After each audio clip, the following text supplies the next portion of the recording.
Hey guys, what's up? This is Bharat. You're watching iGyaan. Now, I've been testing the iPhone SE for almost 2 weeks with a SIM card in it. A lot of people are really interested in this device, but they don't really trust the fact that it has a small display. In this video, we're going to talk about some of the pros and cons and also give you a full in-depth review of the iPhone SE with respect to our experience over the past couple of weeks. So let's quickly get started.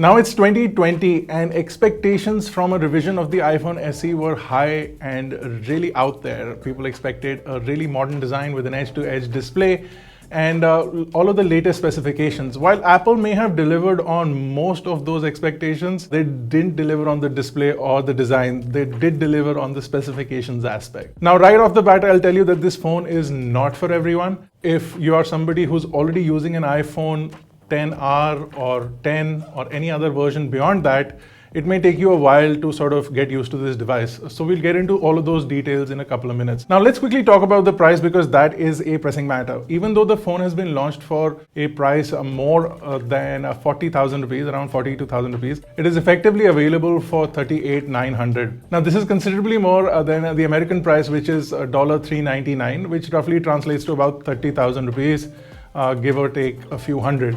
Now, the price that you see in the US is without taxes, and the price that you see in India is with taxes. So if you remove approximately 18% tax from the 38,900, you get approximately 33,000 as the price of the phone before taxes. So it comes quite close to the price in the US. It's not as far as most people think. So for that price, how good is this phone? We'll get more into it. Now let's start off with build quality and design because this is really important.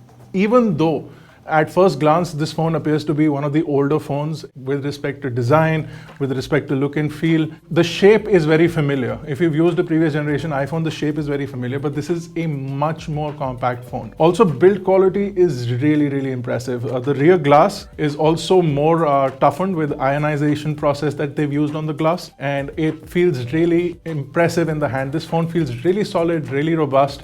And another thing about this is that it also feels like it's much more slimmer, and because I'm sort of used to the newer generation phones which are considerably thicker, this phone seems like a really compact and lightweight version of an iPhone. Now with respect to the front, this is a dated design. It looks like at least 2 to 3 years old because it doesn't have a notch, it doesn't have an edge-to-edge display. It has a forehead and a chin. The bottom part has a button on it. Apple said that Touch ID will not be relevant anymore because Face ID makes more sense for the future. Even though I agree with some aspect of it where Face ID is really useful when you're using an iPhone, the fact that they brought back Touch ID sends confusing signals. If they wanted to use this display, they could have continued to use the display, but also give Face ID on the iPhone SE, which Apple hasn't done. So what they said about security for an iPhone is no longer available on the iPhone SE, even though you do have super secure Touch ID. So these are things that sort of are confusing. The display is still a fantastic display. It's a 625 nit display. It still falls into their Retina bracket, so you still get 326 pixels per inch, which looks fantastic on this display. Even though it's not wrapped around the edges, you still get a lot of brightness, accurate colors. It's an impressive LCD display and it has excellent viewing angles as well. The biggest downside is that it's not an edge-to-edge display, and the closest phone with respect to pricing to the iPhone SE is the iPhone 10R. And the iPhone 10R does offer a much more bigger display. If you're somebody who's into content consumption, you would prefer the iPhone 10R. The display goes edge to edge. It has the same brightness, the same Retina standard, and it also folds around. So it's called the liquid LCD or the liquid Retina display on the iPhone 10R, whereas here it's just called a Retina LCD. With the iPhone 10R, you also lose out on the compact form factor that you get with the iPhone SE. So there are trade-ins when you choose one phone or the other. The other advantage that the iPhone SE has with respect to build quality is that it still matches up with some of the other phones that Apple released in the past couple of years. So it does have IP67 water resistance. It is extremely durable. It's still missing the 3.5mm headphone jack, and it also includes wireless charging, making this one of the cheapest iPhones that you can buy which has wireless charging, and making it also one of the cheapest phones that you can buy with wireless charging available in India today. You do get 18-watt charging with the phone, but you do get only a 5-watt charger inside the box. So if you want to take advantage of that fast charging, you can use a 18-watt charger if you have one lying around, or you'll just have to buy an 18-watt charger and you can plug in your iPhone into that and it'll charge much faster. Now let's talk about performance, which is what differentiates this phone from many of the other devices. This will include all your latest generation hardware. So you still get the A13 Bionic chip, which you get in flagship phones like the iPhone 11 Pro and the 11 Pro Max. You still get that level of performance, but at almost half the price, in some cases much lower than half the price, which is what makes this phone interesting. The trade-off is that you lose Face ID, you lose that impressive display,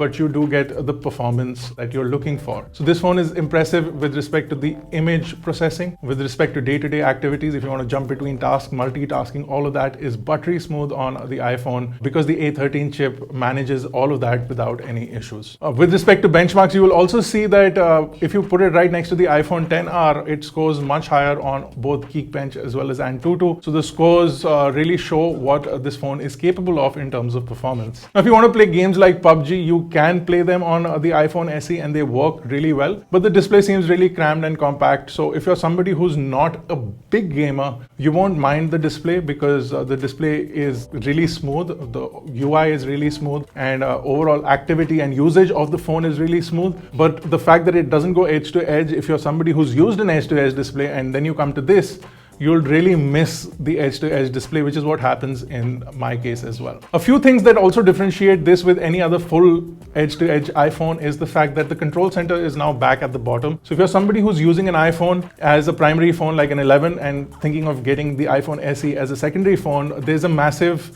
difference with respect to functionality. So you use gestures to get your multitasking window, you use gestures to get your control center and notifications. In this case, you have to double tap to get the multitasking window, and then you have to press once on the button to bring up the home screen, whereas to pull up the control center you have to swipe from the bottom, and to pull the notification you have to swipe from the top. So it's a complete bundle of mixes when it comes to gestures as well. I think they could have kept them continuous on this as well. You could have still had the right control center and the left notification and still the swipe up to go back to the home screen. Plus an additional home button would have been more useful. So if I was an iPhone 11 Pro user, I just wanted a secondary phone, I could have picked up the iPhone SE, but I can't now because there is this big disparity in how I use the UI and the operating system on both of these phones, and that makes it a little more cumbersome to use this as a secondary phone. For a lot of people who are looking for their first phone, or for a lot of people who are looking for their first iPhone, this is a fantastic device because it gives you all the features that you want from an iPhone, including AirPlay, including Apple Music, including iCloud services. You get all of that on this device. You also get the kind of performance that you get from flagship phones for a fraction of the price. And you also get all their features, including IP67, you get wireless charging. Now the battery is also smaller, but because the screen is much more smaller and the A13 chip is fantastic at battery management, the phone will give you easily 5 to 6 hours of screen on time. Which is what you expect from an iPhone. Apple never discloses their battery information because they talk more about how much time you get on the phone. And this more or less lives up to that expectation. If you're a heavy user, you'll still get 4 to 5 hours of screen on time and you'll charge your phone at the end of the day. If you're an even heavier user, you're gaming all the time, then you'll be charging your phone more frequently. Another thing that really impressed us was the cameras. You still get one of the primary sensors from the current generation of the iPhones. So you get really good depth of field, you get really good portrait shots, you get all your portrait features, front-facing portrait shots as well, and more importantly, 4K video at 60 frames per second, making this one of the cheapest phones with 4K video at 60 frames per second and one of the best quality phones as far as video recording is concerned. So it matches up with all its elder brothers. So if you're somebody who's looking for a phone that can capture really good 4K video, the iPhone SE is the best starting phone to offer that. Another thing that's differentiating between this and the flagships is that now the flagships, the 11, 11 Pro, 11 Pro Max, can shoot 4K 60 video at the front-facing camera, whereas this can only shoot HD video at 30 frames per second.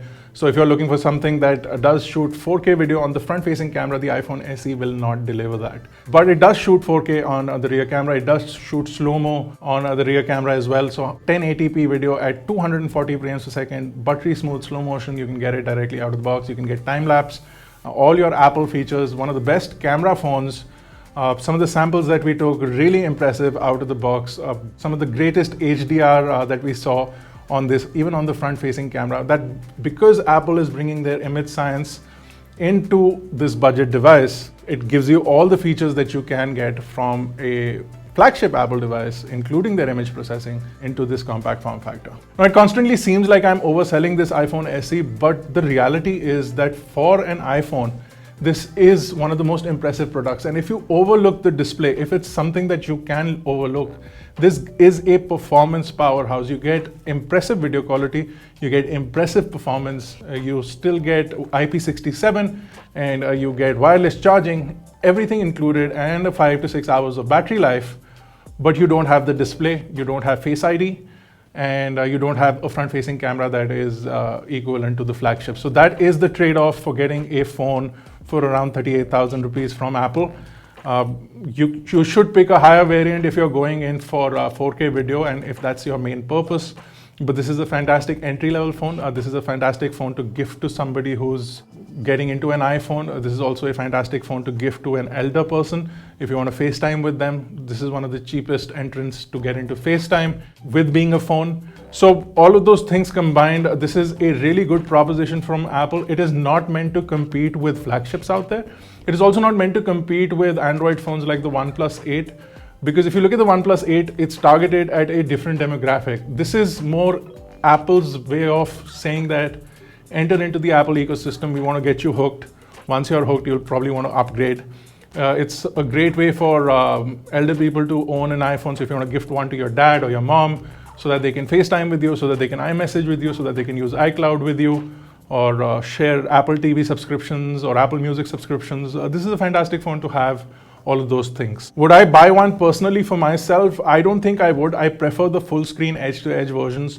Knowing that an iPhone 11 Pro exists, I would always pick the iPhone 11 Pro over the iPhone SE. But if I was looking for a budget phone and I wasn't already using an 11 or a edge-to-edge display iPhone, this would be a fantastic phone, especially on the iOS side of things. That's our review. If you liked it, don't forget to smash the like button, hit the subscribe button if you're not already part of Team iGyaan. This has been Bharat. Thank you guys for watching. I'll see you in the next one.